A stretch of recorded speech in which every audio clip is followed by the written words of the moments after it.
Okay, so we are live on a Sunday night helping people quit nicotine and cannabis. If you're new here, you might want to fast forward a little bit because basically what I do is I answer questions as people ask questions. Now, if you enjoy tonight's conversation and you're a high level professional, we have a science backed method that has a 98% success rate at helping people quit nicotine and cannabis in as little as 48 hours privately without disrupting your public life and image. You can learn more about that with the link in the video description or the pinned comment.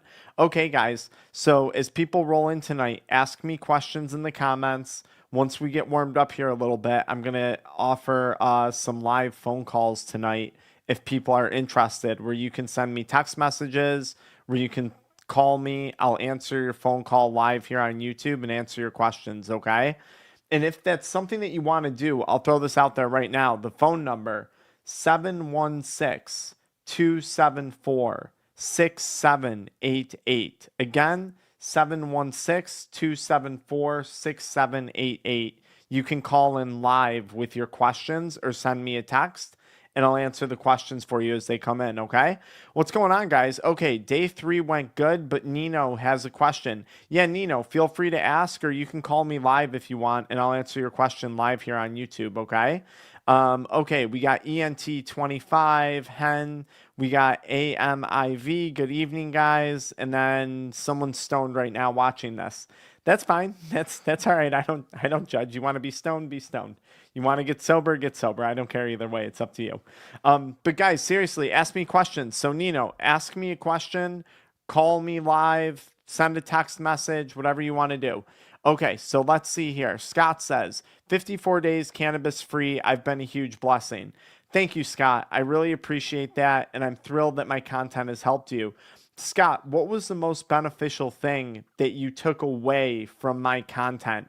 I would be curious of all the videos that I've put out on this topic over the last 7 years, what has been the most beneficial thing to you that you've learned from my channel? Okay, Kai Green. Hello, Kai. What's going on, Anthony? Okay, what's the best way to get someone off alcohol? I feel like I'm about to lose my wife if I don't get her to stop. Well, this is a very loaded question when it comes to alcohol, okay? Because if the person is drinking a lot, in some cases it's not safe for them to just stop.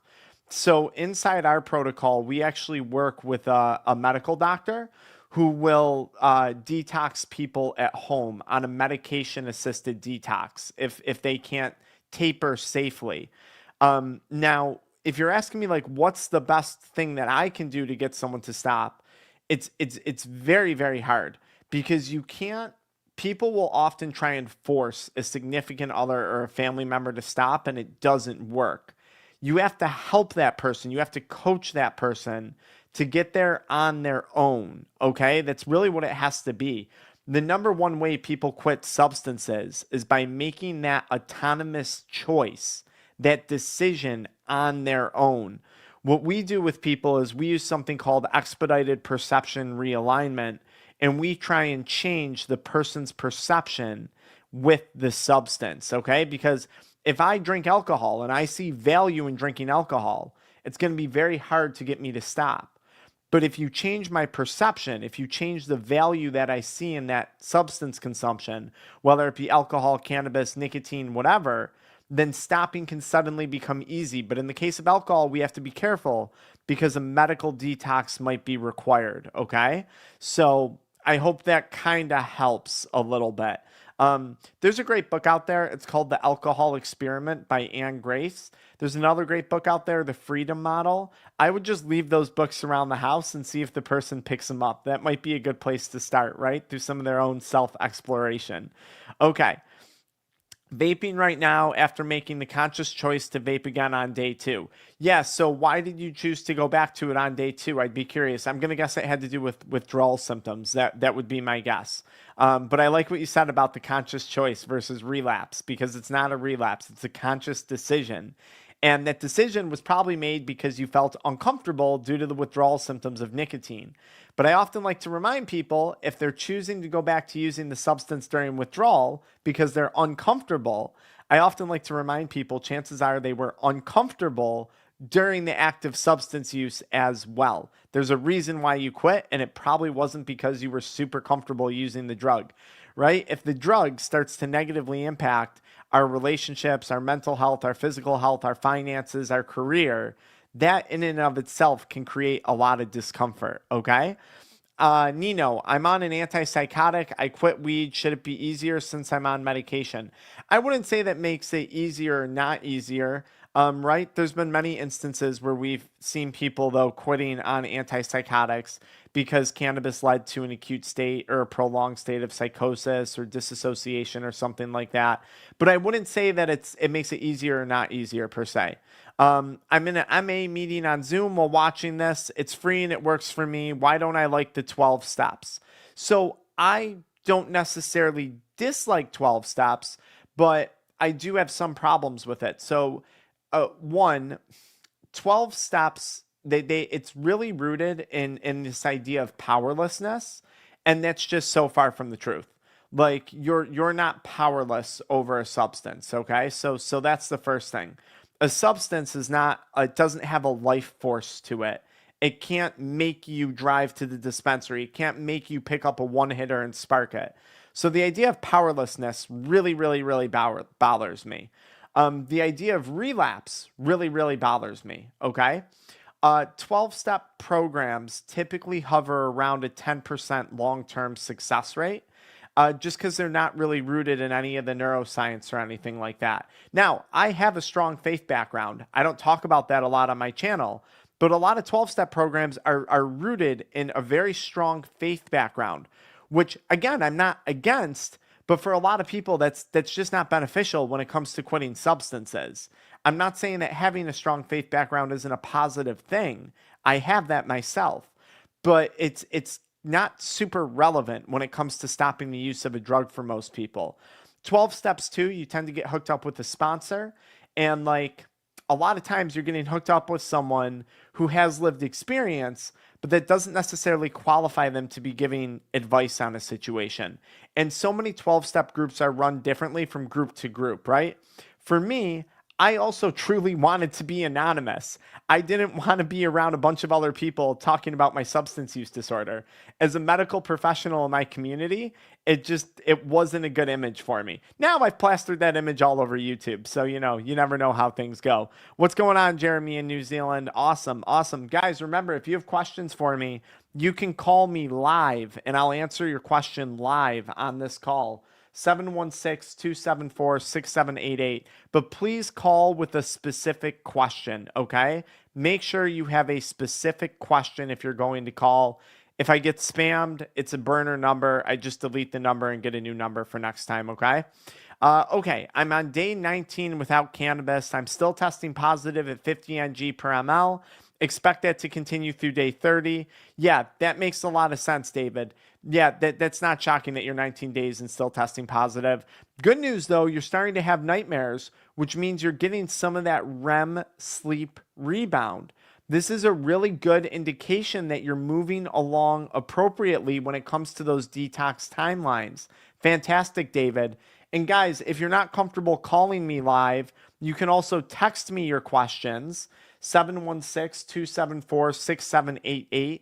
And I will get to those questions faster than I'm getting to the questions in the comments, okay? Book recommendations, Scott. Yeah, I said them. Freedom Model, Alcohol Experiment, both really good books that should help you out. Okay.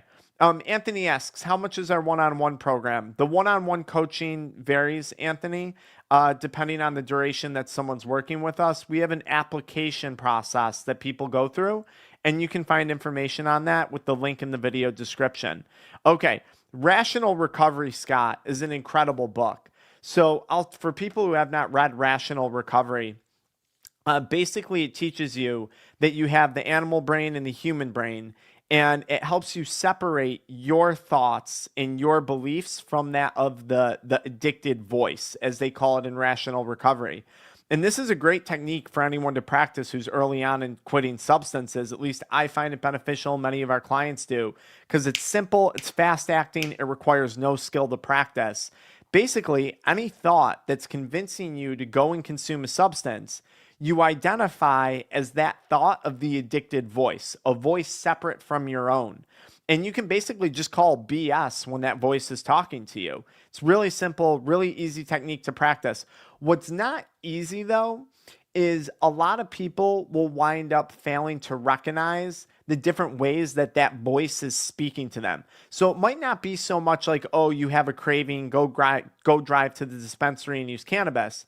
It might be more coming in as a feeling of, is life even worth it? Am I really able to accomplish this? Maybe I'm just messed up forever. Sometimes that voice is a little sneakier, depending on the individual. Great book, though, Rational Recovery.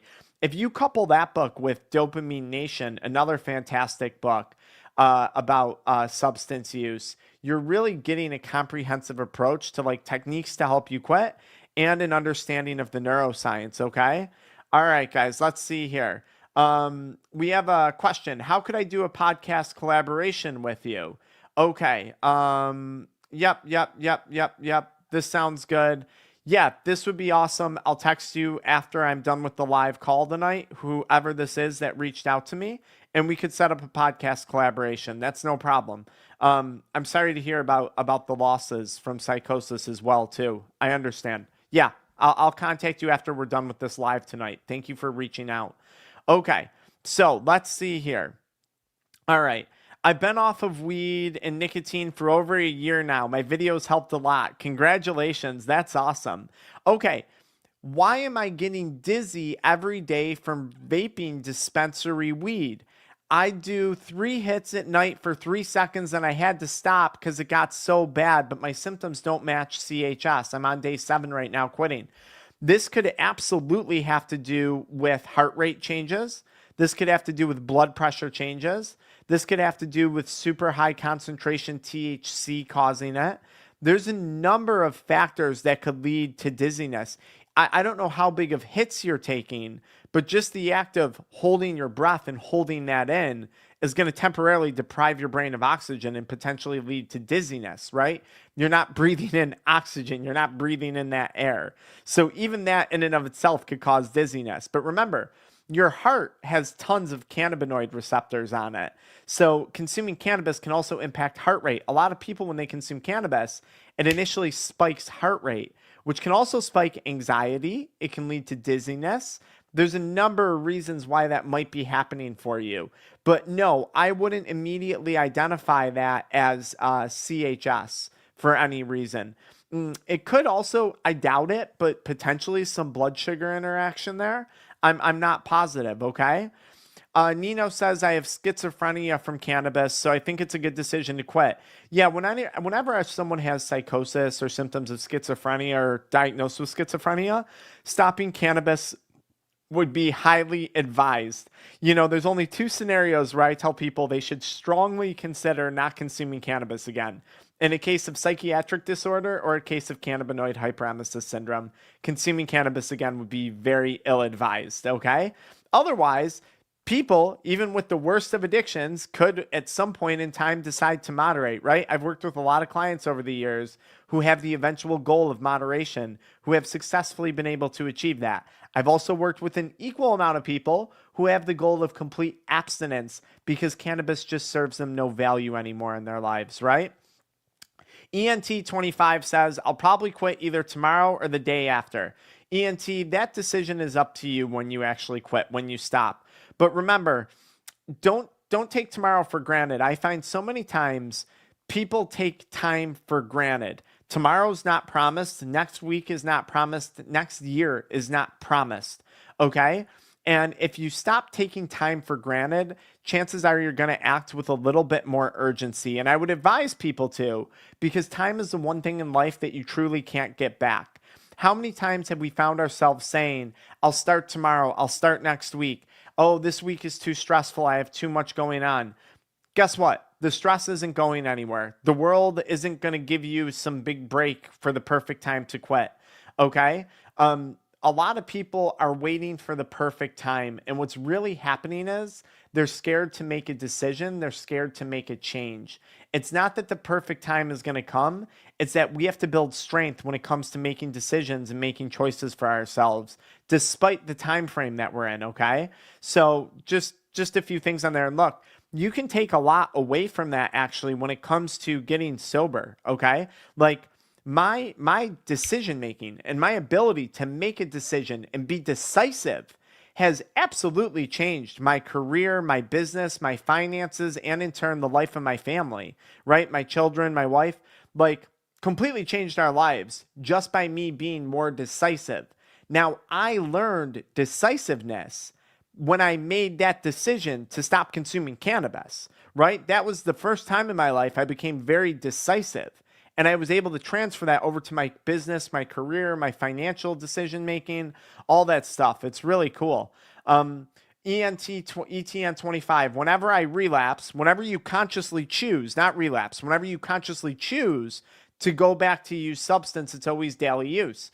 Well, yeah, because for whatever reason, you presumably prefer heavy substance use to whatever the alternative lifestyle you're living in sobriety is. That's something that we work with people on, right? So that doesn't surprise me. We see that all the time. That daily use, that return to daily use is probably rooted in the idea that one, you have a preference for heavy substance use for whatever reason that may be. Two, you may not believe that moderation is impossible because that's what you've been told or whatever. Okay.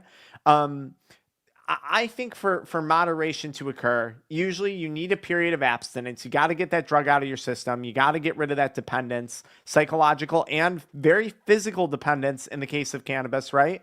When people are quitting cannabis and we're breaking that physical dependence, there's a healing of the endocannabinoid system that has to occur. Okay. And that largely occurs through lifestyle modification. And then ETN 25, I also think for moderation to happen, we also need to see a change in environment, a change in lifestyle, and we need to see some of the expectations that you had in sobriety becoming reality. I think if we have all those things and we change your belief system surrounding the drug, moderation can become very attainable for a majority of people, okay? Now, you may decide, look, I don't even want to moderate. I prefer life being sober. So then great, we don't got to worry about it. Don't go back to it, and you don't got to worry about going back to daily use again, right? I've been sectioned 8 times with a weed-induced psychosis. I think it's a good idea for me to stop. Yeah, if you have 3 or more episodes of cannabis-induced psychosis, your risk of developing schizophrenia later on in life dramatically increases. And yes, Nino, cannabis is linked to schizophrenia, absolutely. Sections 10 times, main character syndrome, yeah. Yeah, again, 3 or more episodes of psychosis, you're at a much higher risk of schizophrenia later on in life. And this is crazy because a lot of people who consume cannabis, they're also on ADHD medications.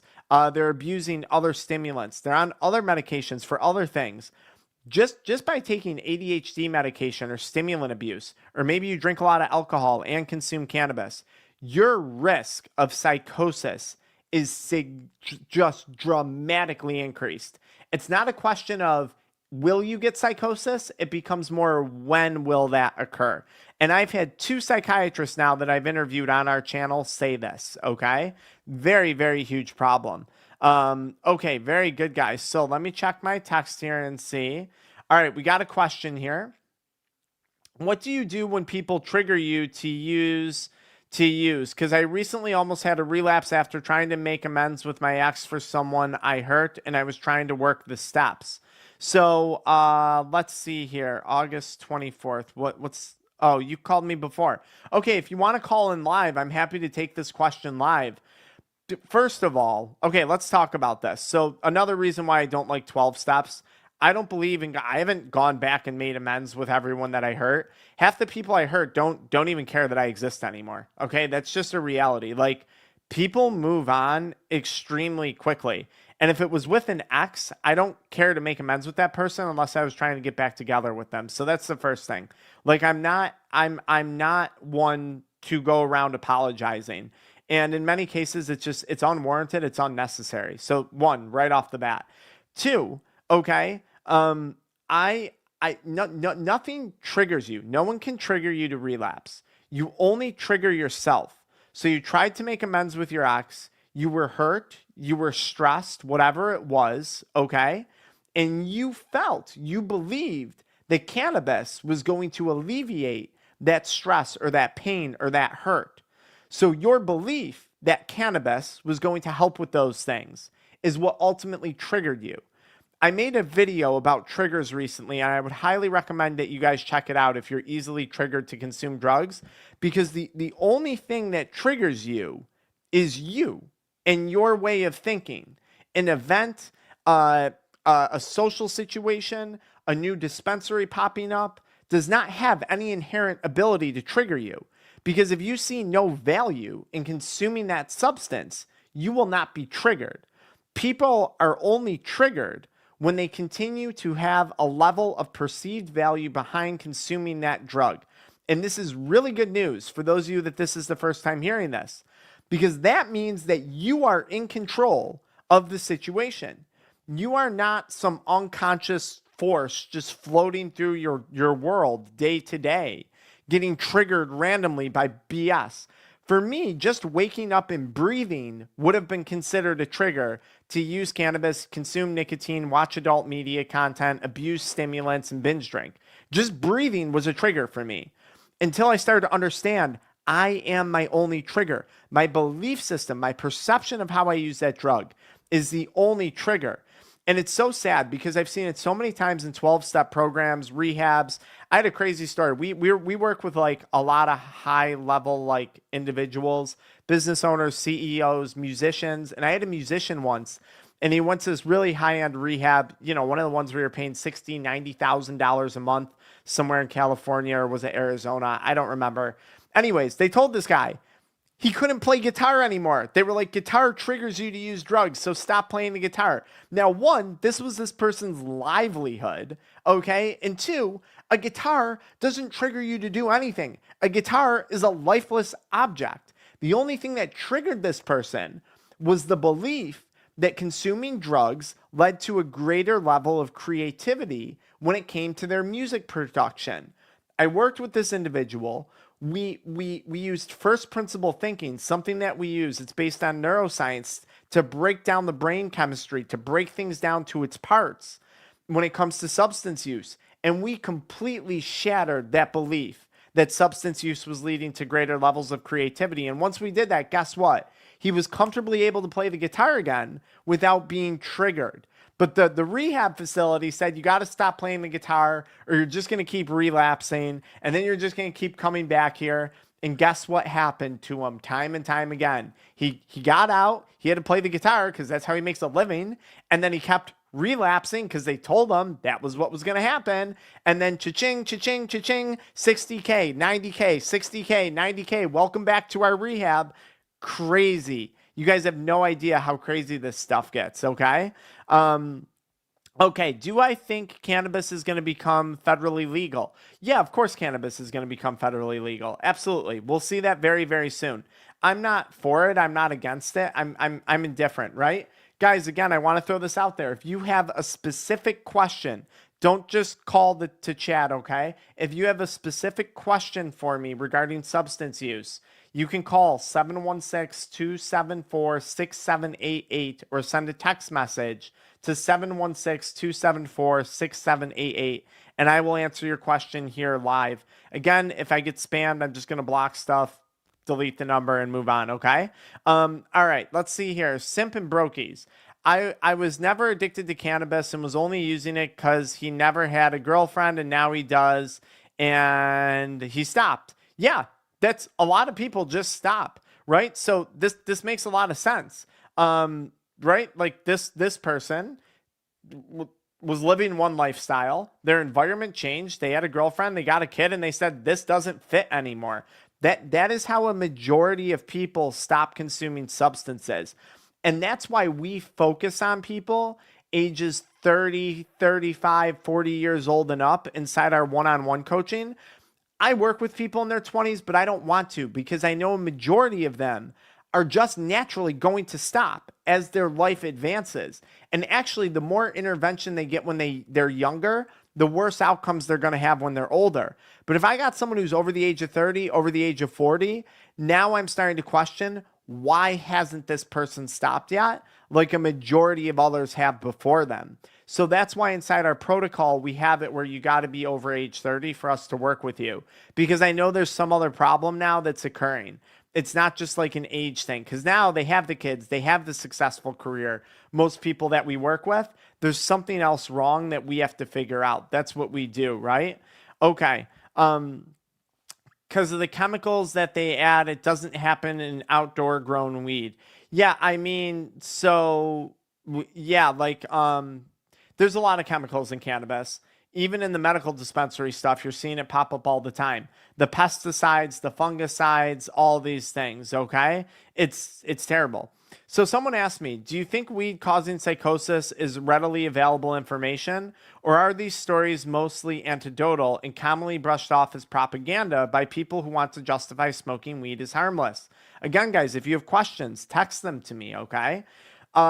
It's both. It's anecdotal, but no, it is proven fact that cannabis causes psychosis. This is well documented. There are several peer-reviewed articles on there. There's someone, I think it's called like Tell Your Kids or something. I can't remember the name of the book, but there's an entire book, heavily evidence-based, about cannabis-induced psychosis and cannabis being linked to violence.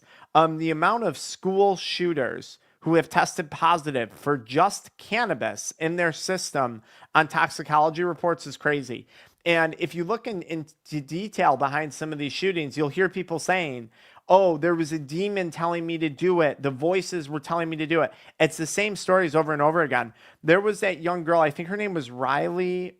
I can't remember, or Riley or something like that. She was out of California consuming medical quality cannabis with her boyfriend. And she had an acute state of psychosis, stabbed her boyfriend over 100 times, proceeded to stab herself 21 times. Intelligent girl, no mental health disorders, no pre-existing episodes of psychosis, and just snapped due to a psychotic episode because of high concentration THC cannabis.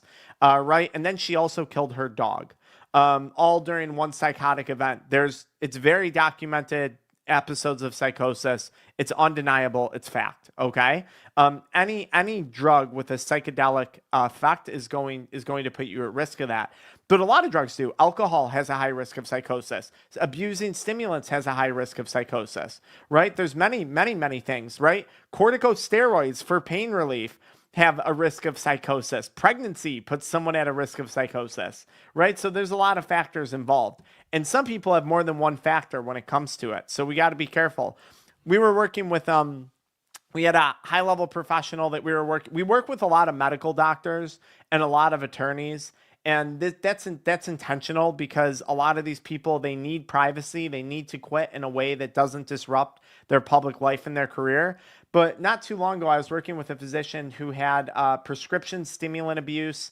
They also had heavy cannabis substance use, as well as some antidepressant usage.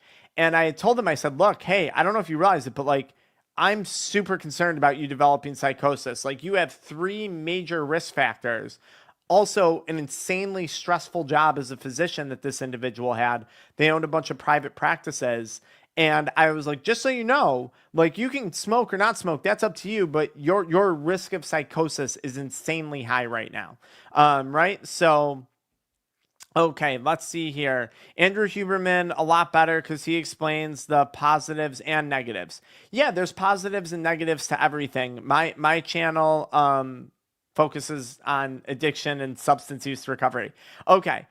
What's up, Johnny? Ready to quit once and for all after 15 years. Okay, let's see here.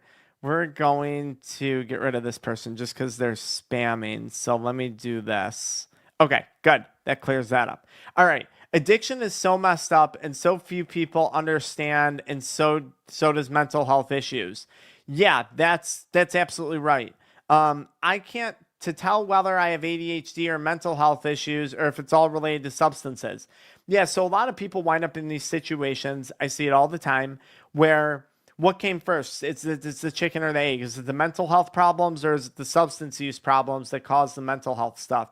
Look, addressing the substance use is often a much easier place to start, right? When I talk to people, people call us, they got bipolar, they got ADHD, they got depression, they got anxiety, they got PTSD, they got grief. I've worked with people who have every imaginable thing, okay? And what I tell them is, look, I don't know. I don't know. I don't know what the answer is going to be. But you're working with us. Let's get you off the drugs and let's see where you stand after 90 days. Let's see what clears up. Let's see what doesn't clear up, and then let's take it from there. That's the honest answer. If you're spending all your time trying to figure it out, you're going to get paralysis by overanalysis. Take action on something, start to address that something, and then move forward with whatever's left over. It's the easiest place to start, and stopping the addiction is the easiest place, okay? So Ryan, been a while since I've been here. Funny to catch a live. Fell off pretty hard with weed and alcohol. Hope you're all handling your business. Glad to have you back, Ryan.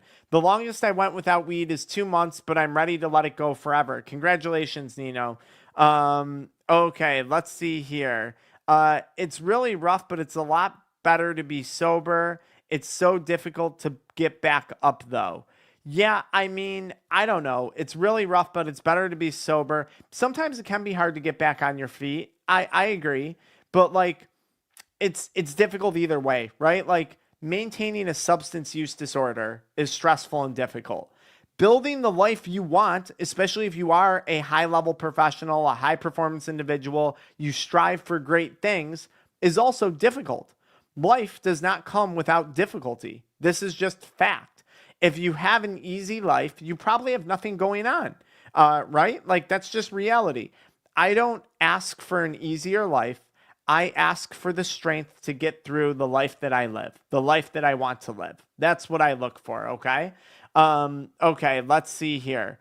Let's see.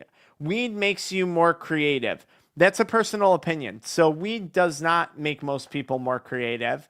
And even if it does, I always pose the question, what's creativity worth without execution? I've had a number of people, musicians, we had an app developer. I'll give you an example. High-level app developer I was working with, and he had all these creative ideas, all these creative things, okay? And he was like, cannabis really helps with my creativity, which is crazy because cannabis robs you of dream sleep. It doesn't allow for boredom, which is like usually where the most creative things happen for people. And dream sleep is where you process creativity. So that's odd. Like, it literally robs us of our ability to dream. But okay, like, let's look past all that. Let's say it helps with creativity. Are you able to execute on it? I was working with a gentleman, high-level app developer. The guy had literally what turned out to be a multi-million-dollar app on his computer, and he wasn't executing on the delivery of it because he was high all the time. So maybe the cannabis helped him develop the app, but what was it? It was worth nothing sitting on his computer. We're currently right now, I'm working with a musician and an artist who had all this beautiful art, all this beautiful music, and it was just sitting in their studio. And I was like, what are you doing with this stuff? This is awesome. Why is this not out there on social media? Why are we not selling this? Why are we not scaling your Instagram account and getting sales on this stuff? This is beautiful art. Like, share this creativity with the world. What's being creative worth if you're not sharing it with the world to change and impact other people's lives? It's not worth a lot, right? Someone asked me, is it really worth quitting if your life is going to shit? I tried for 7 days, but eventually the stress of my layoff got to me and I relapsed. I want to quit, but the things I went through were rough. So I don't know how you could take a 7-day window and determine that that means the rest of your life is going to shit. I've had a lot more than a streak of 7 bad days in a row. I mean, even sober, I've gone, 2-3 months of just complete garbage in a row. So I think we got to get some perspective here. What's 7 days compared to the rest of your life? That's a sliver of time. I don't even know if it's a sliver of time, to be honest. So that's the first thing I would say. Second thing I would say is most things just tend to work themselves out. Like, there are jobs out there. There are opportunities out there. And if you can't find them, you have the ability to create your own. So I think in your case, it's very worth it because I can see the mindset is very damaged. And that makes sense. It makes sense given that you've just gone through a rough patch. I'm not judging you for that. But like, The mindset's very damaged right here. And then you say you relapse because of the stress of the layoff. No, no, no. You chose to use cannabis again because you believed that it would help alleviate the stress of the layoff. You have the perception, the belief that it's going to help you. That's why you chose to use the drug again. The relapse didn't happen because you got laid off. The relapse happened because you have the belief that it's somehow going to help. Okay? And is that true or is that not true? Only you can decide that. I can't decide that for you. Okay? But 7 days, I would never make a judgment call about my life going to shit after 7 days. Maybe after 7 years of continual garbage, maybe. But, yeah. So, yeah. I'm sleeping 2 hours a day at most and then working 2 jobs. Bitcoin to 150K. Maybe you're investing on the side too. Maybe that could pull you out of those 2 jobs, right? So if I'm 26, should I just not even try it right now? Well, I can't make decisions for anyone. I don't advise as to whether you should or shouldn't. Just, you're reading about people's experiences here and you can make your own decisions. You're 26 years old. You can make your own choices for yourself, right? I'm not going to make that decision for you. I don't tell people what to do. ENT25, it's easy to stay off when you quit, but tough to get through one day without it. Yeah, for a lot of people, it really is just 1 or 2 days. That's the toughest to get through. That's very, very, very common. Guys, remember, if you want to call in live, 716-274-6788. Or if you have a question for me, you can send me a text, 716-274-6788. Okay. Cannabis saves more people than it kills. I don't know. I don't know. There's people who benefit from cannabis. There's people who benefit from all types of drugs. Yeah, I don't know. I'm not worried about the people it saves. I'm worried about the people who are experiencing harm from it. So, okay. I just said the number again. Yep. Okay. THCA made me a lot of dollars, profit off these addicts, and I quit. Win-win. Yeah, so this is very real. We smoke fire. There are people, guys, who are taking advantage of you, right? It's ludicrous to me when someone says to me, you're taking advantage of people, you're charging people to help them quit drugs. I'm always like, wait a second. Last time I checked, I'm not the one selling the drugs. I'm not the one creating this problem, right? I'm the one who offers people a solution to it, right? I help them realize their own autonomy and their own ability to make choices. But there are people just preying on you guys. And this is where I talk to people about, do you want to influence or do you want to consume the rest of your life? I made the decision a long time ago. I want to influence more than I consume. And it was an incredible decision that I made. I don't want to be subject to people like We Smoke Fire.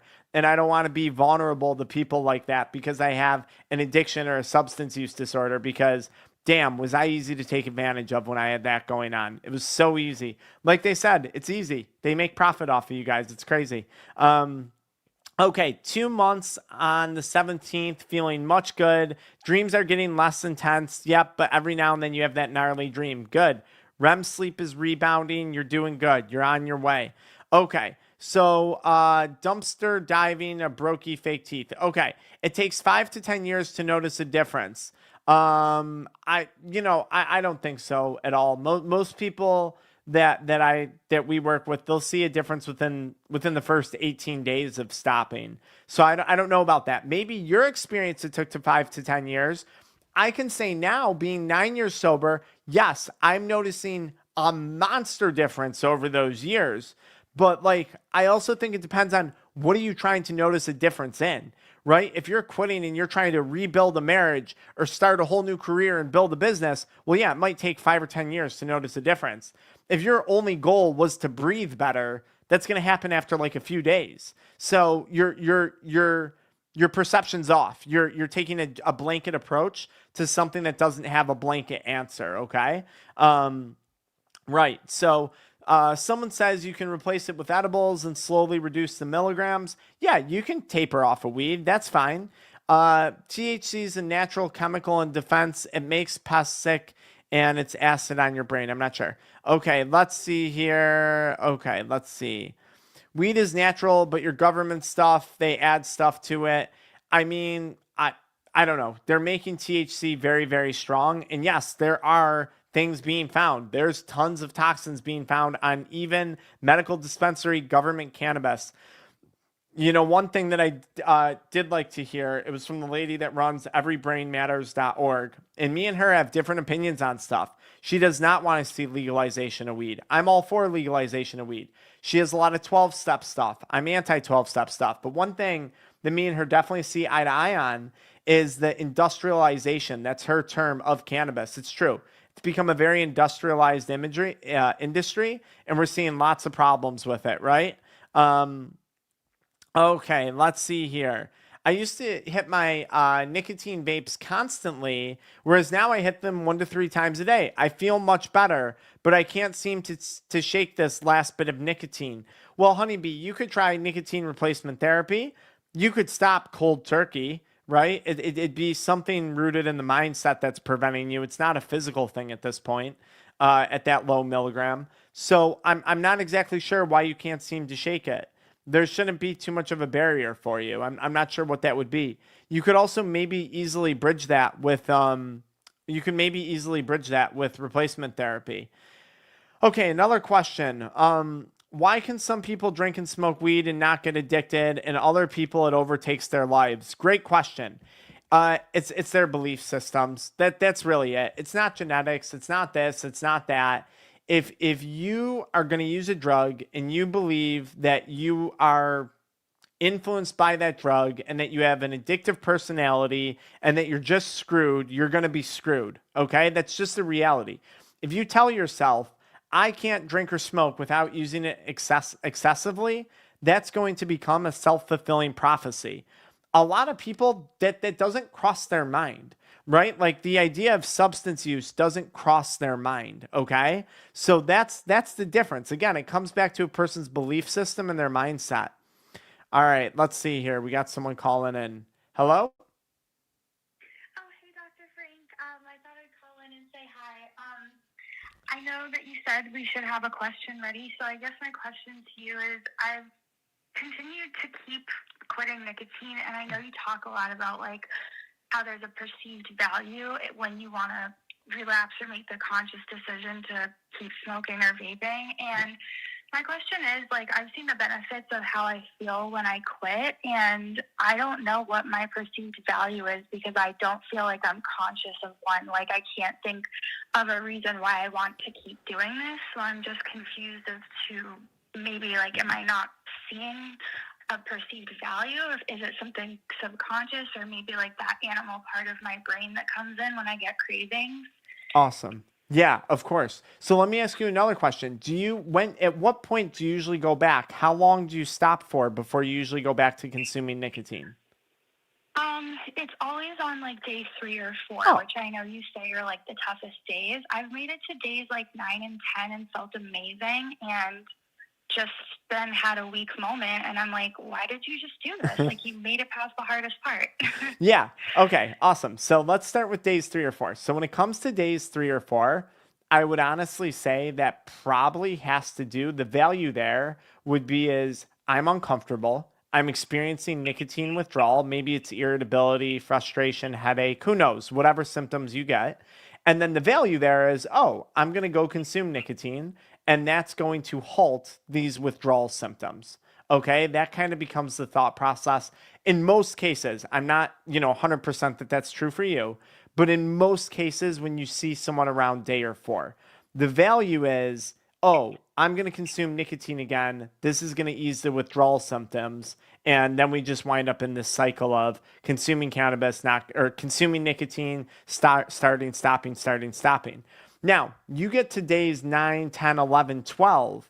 You're at the 2 week mark. And it's usually around 2 weeks where your body starts to excrete the byproducts of nicotine, which is, I think it's pronounced cotinine or cotinine.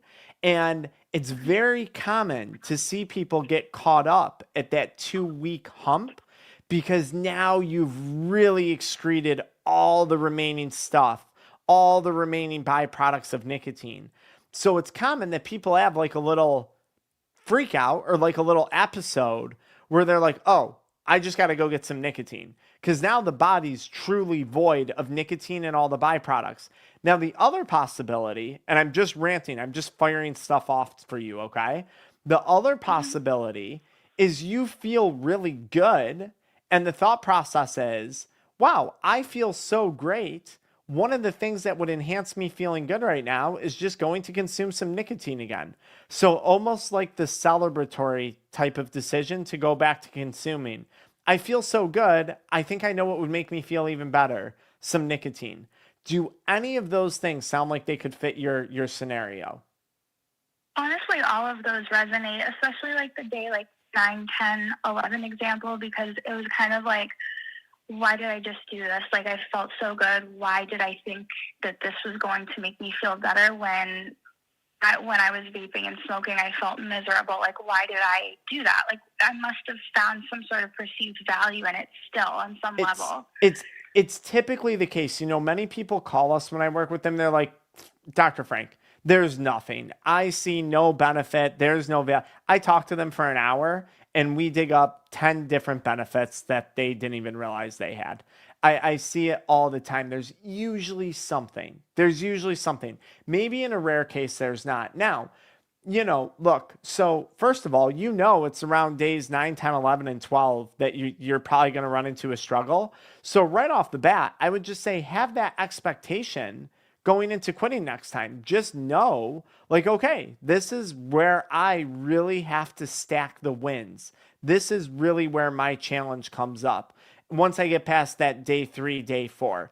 And just having that expectation, knowing like, hey, this is what I got to get through, even that in and of itself should help you because, we're talking about it. You'll reflect on this conversation. And now you're not going to be thrown off guard when days 9, 10, 11, and 12 hit. Now, there is a back end option here too, okay?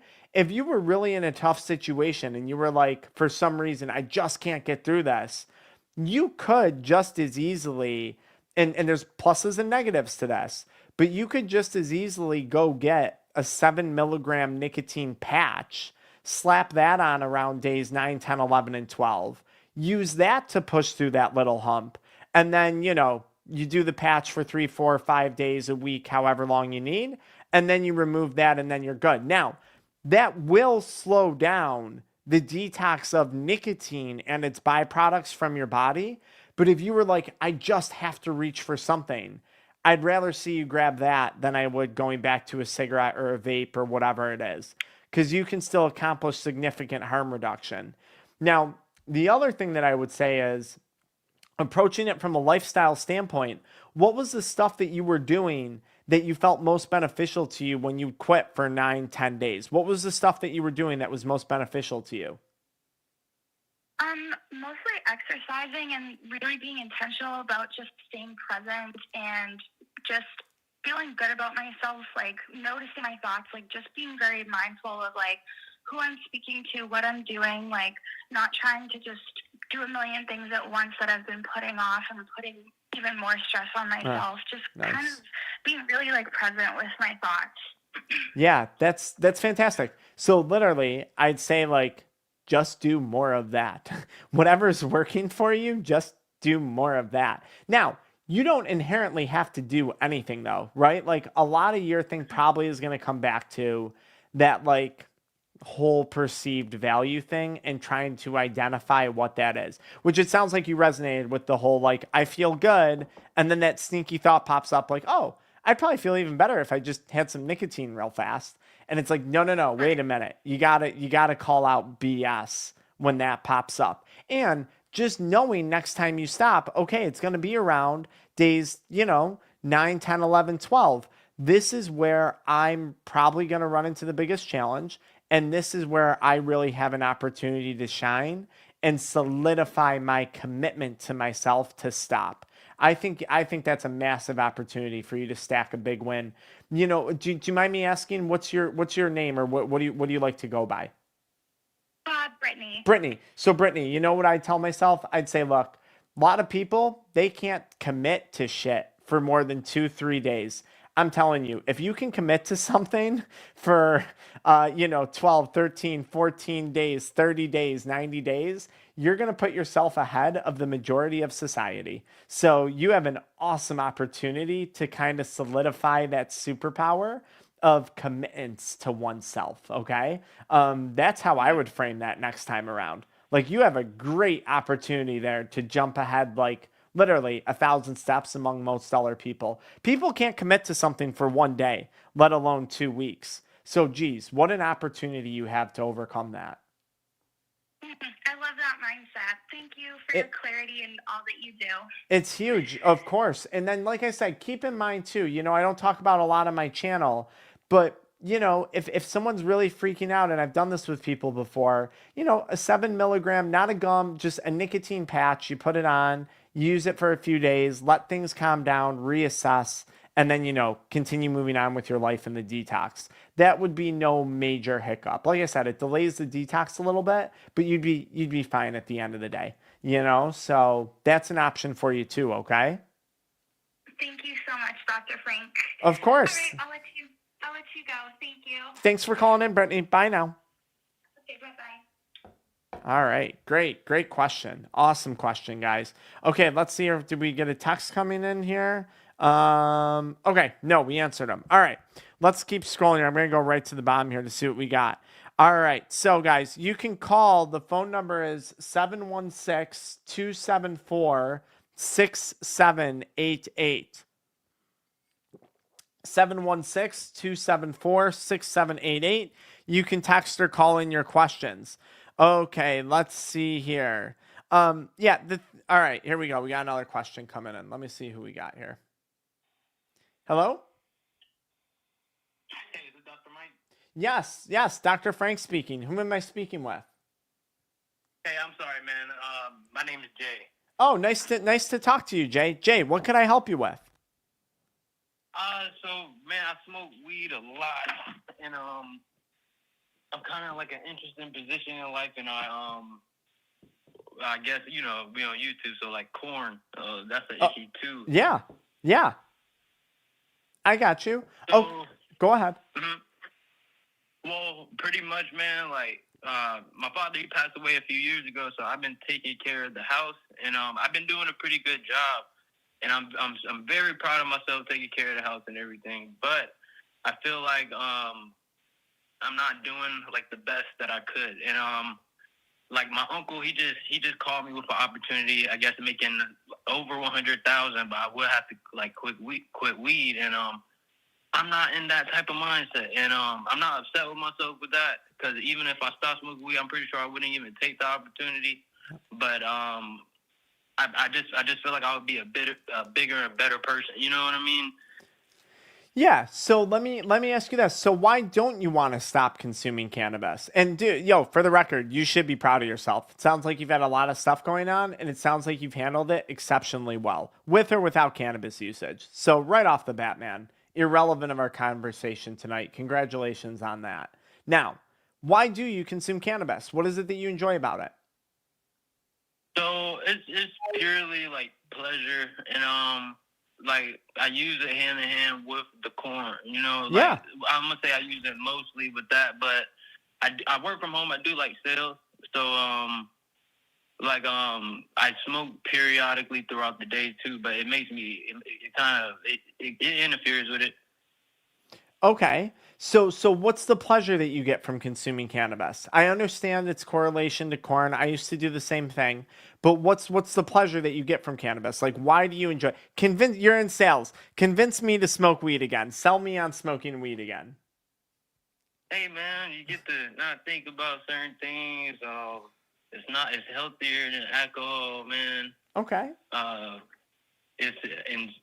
You can sell it and get profit from it. That's kind of like where I'm at. Yeah. And so I got it. Yeah. So you make money off it too. Okay. I get it. A little bit, but that's not my main. Like, Yeah. A tiny little bit. Yeah. Yes. And it's just to do it to kind of say I do it and to not spend as much on it. Okay. So where's okay, so I don't drink alcohol. So like I don't really care that it's not as healthy as alcohol. That doesn't sell me on it. Like what's the enjoyment that you're getting out of it though? I don't know. I don't know. It's just like when I'm sober, I just don't know what to do with that time, or like what to do with that energy. Same with the corn, like what to do with that energy. Like, you know, Yeah, do you know what you want to be doing? So you say you feel like if you were to quit, there's some different version of you, a better version of you. What's that better version of you doing? a lot. Just being there with my family, Okay. being more sufficient. I'm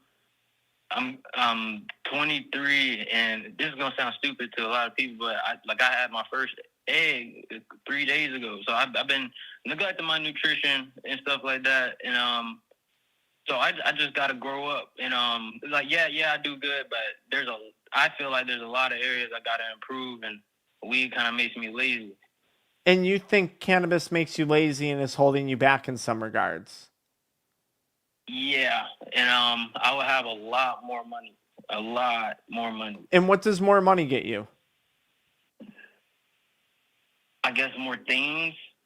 Because that's what I've been thinking. I'm like, all right, if I sober up, I guess with that money, I just need things to do. So I would need to, like, all right, $20 go to a museum. I don't go to museums, but Sure. I can just You spend can that do time more. doing something So else. so so Yeah. so you get sober, you have a lot more money. Money buys you the freedom to do the things that you want to go and do, right?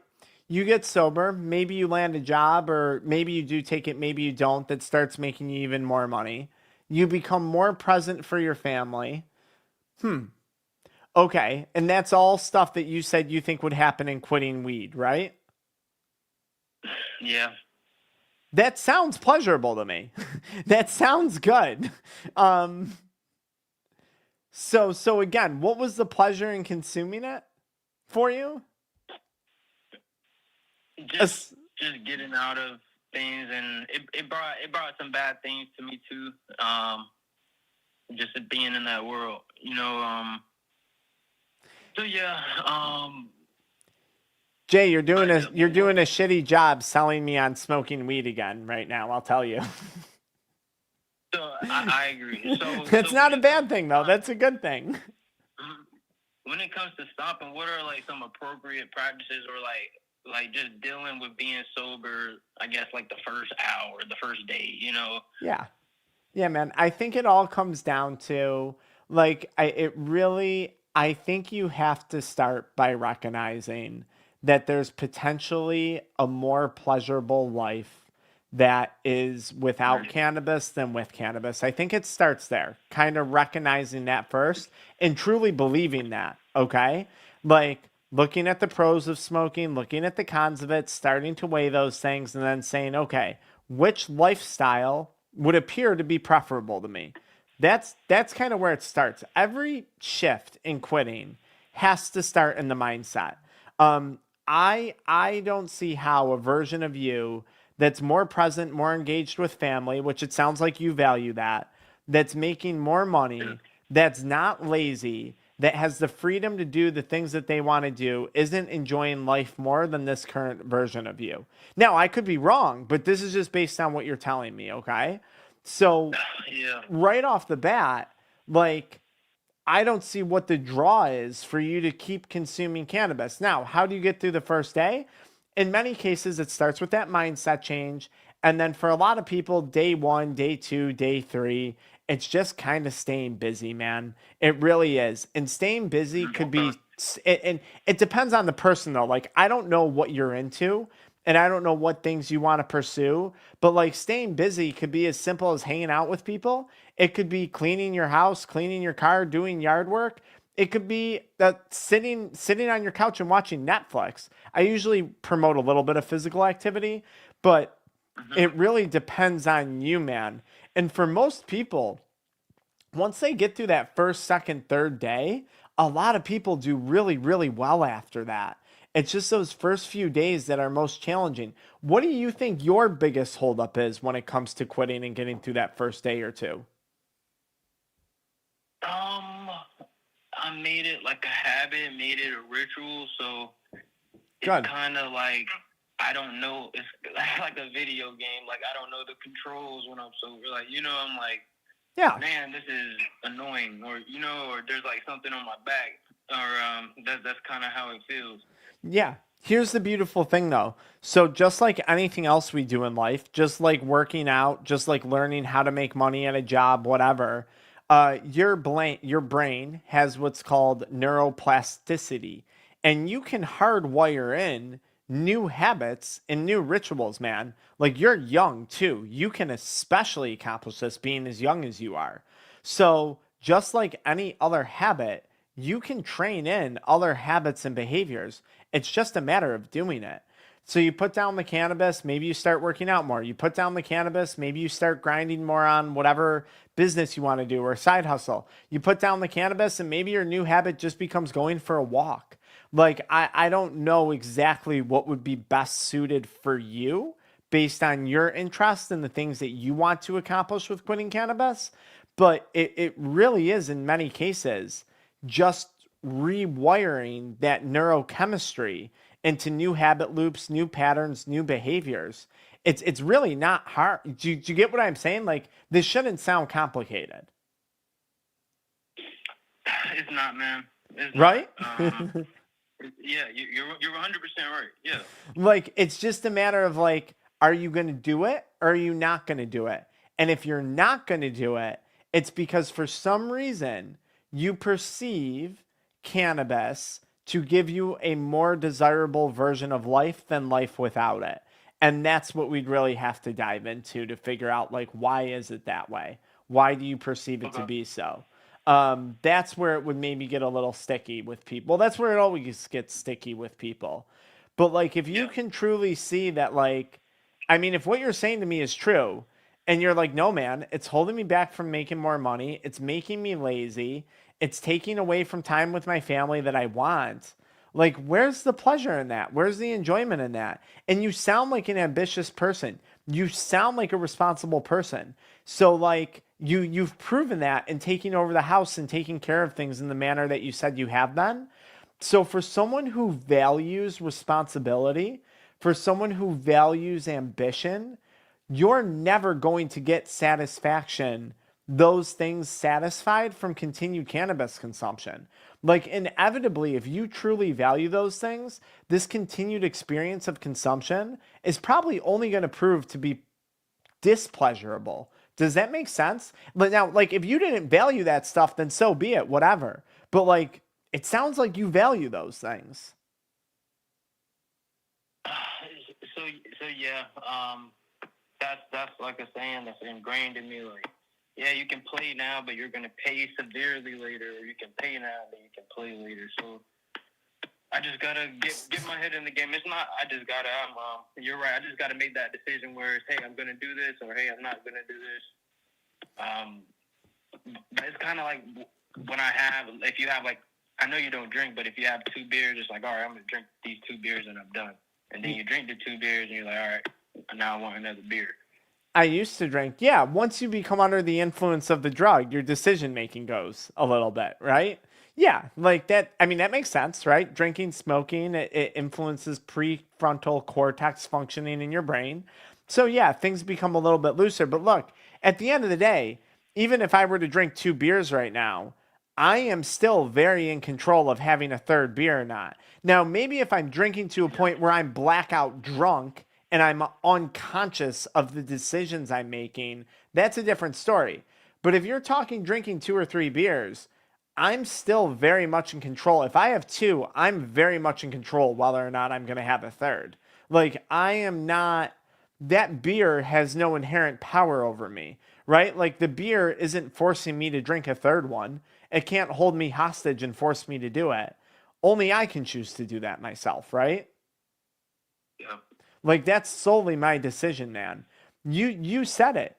You got a habit. You got a learned behavior. You can unlearn this behavior and you can learn different behaviors. This is where substance use gets so effed up, man, and where people are so lied to. People are told, and I used to talk this way before I learned. People are told your brain's hijacked and you're screwed and you're never going to be able to change this. It's impossible. Dude, it's anything we do, right? Like any learned behavior is very, very similar to substance use. It's up to us. We can change it. It's malleable, it's So malleable. this is my last question Yeah. here. So I'm 23 years old, and it's kind of, my mindset is like, all right, I got to stop before I'm 25, because they say when you're 25, you're kind of fucked. And is there truth to that, or no? I mean, yeah, I think 25 is a very common age that this is what I see. I see people stop between 25 and 30. If they don't stop then, they're usually trying again around the age of 40. If they don't stop in their 40s, they're usually trying again in their 60s. Those are the most common age ranges that call me. 25 to 30ish, early 30s. People call me all the time around the age of 40, and then usually they're calling me again around the age of 60, if they don't stop. So yeah, I think it's wise to have your shit together by 25, which it sounds like you have your shit together, man. Like you don't sound terribly far off. It's just, here's my thing. If you're not finding any pleasure in it, why push it to 25? And I don't want to make it sound like that. In my head, it's like a race. It's like, all right, I have to stop before 25. So I try, and then I mean, that's not like. here's what I'd say. Whoa. So now I get it. You don't have to stop, man. You don't have to do anything. You don't have to. You could consume cannabis the rest of your life if you want to, right? Like as long as you make enough money to buy it, or maybe you grow your own or whatever, you don't have to do anything. The question is, what do you want to do? What type of lifestyle do you want to live? And when do you want to start living that lifestyle? And does cannabis add value or take value away from that lifestyle? But I think if you're going into this telling yourself, I have to stop by 25 because I'm fucked otherwise, despite the fact that you don't have too much negative evidence against you for cannabis consumption, I think quitting is going to be a very painful experience for you. There's a big difference, man, between saying, I want to stop and I have to stop. Do you get what I'm saying there? So yes, and that's a great point. Like with what life you want. So everything takes time. So that's where I get mad, or that's where I'm like upset. Like, all right, so I need a week or 2 weeks, 3 weeks, 4 weeks, and so it's kind of, if you start a job, you have to wait a week before you get that check, but you have bills coming in, you have this coming in. So it's like dealing with those thoughts coming in, or dealing with, I don't know, like appropriate practices with like dealing with those thoughts coming in. Okay, so give me an example of the thought again that you're dealing with. I think I understand, but I want to make sure before I answer you. Give me an example of some of the thoughts that you'd be dealing with. Simple thoughts. This is hard. This is annoying. I would rather be doing X.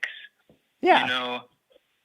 Yeah, man, those are normal thoughts. That's what I'll just be honest with you. That's and again, now it depends on your definition of success. I'm going to talk in terms of financial success. That's what separates people who are financially successful from people who aren't.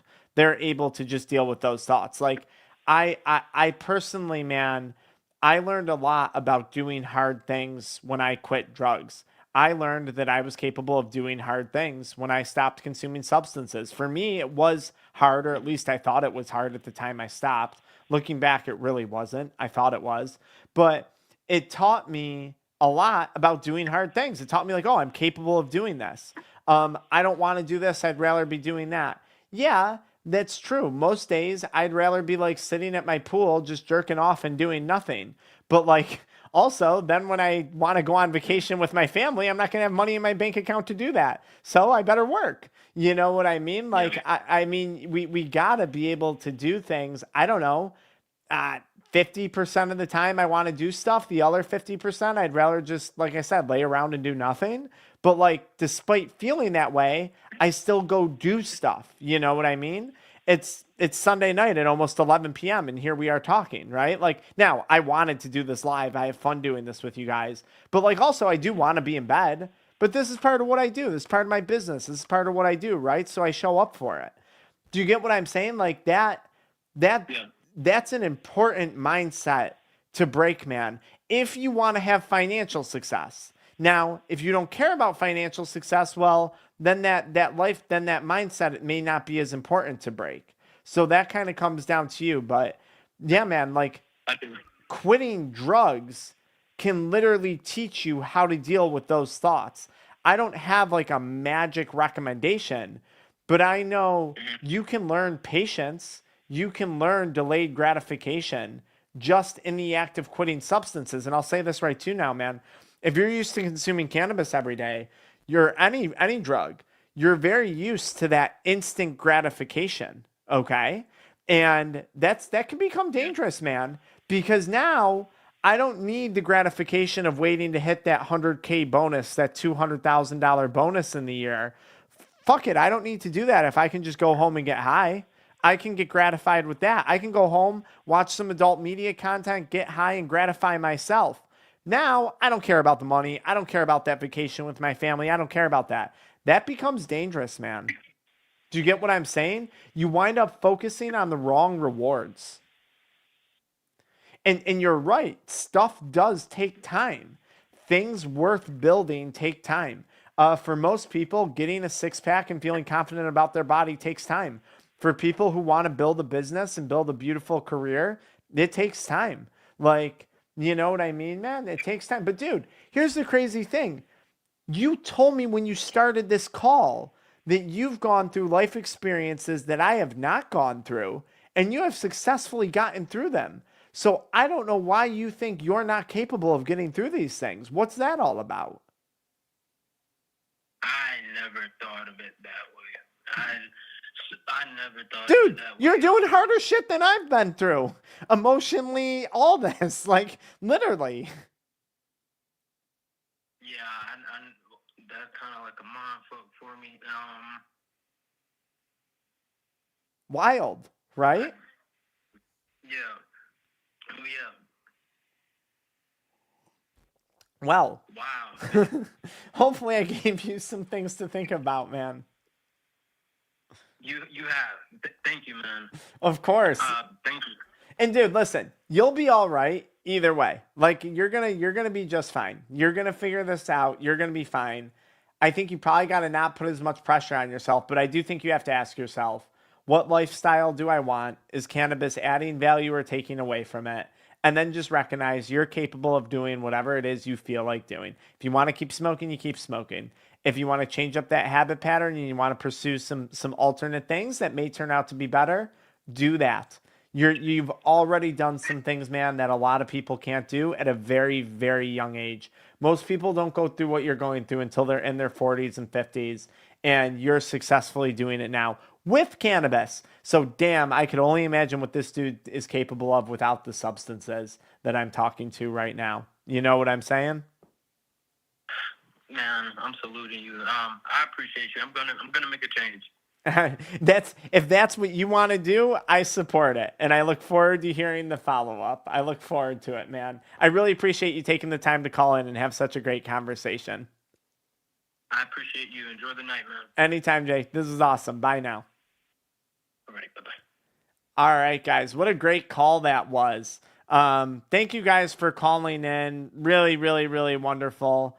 So let me see here. Guys, I got to get ready to go to bed. You know what, guys? I got to get ready to go to bed. This was a lot of fun. We had 2 incredible phone calls. We'll do some more lives with some calls soon. Now, look, if you guys enjoy seeing me work with people, if you're a high-level professional, you're a high performer, we have a science-backed method that has a 98% success rate at helping people quit cannabis and nicotine in as little as 48 hours privately without disrupting your public life or image. I put a link in the video description and the pinned comment for that. For all you guys who are here asking questions, sending texts, calling in live, thank you for making this community the incredible community that it is, guys. We get so much more love than we do hate on here, and that's truly thanks to you guys. I really, really appreciate it. And I hope you all have a great Sunday evening. Until next time.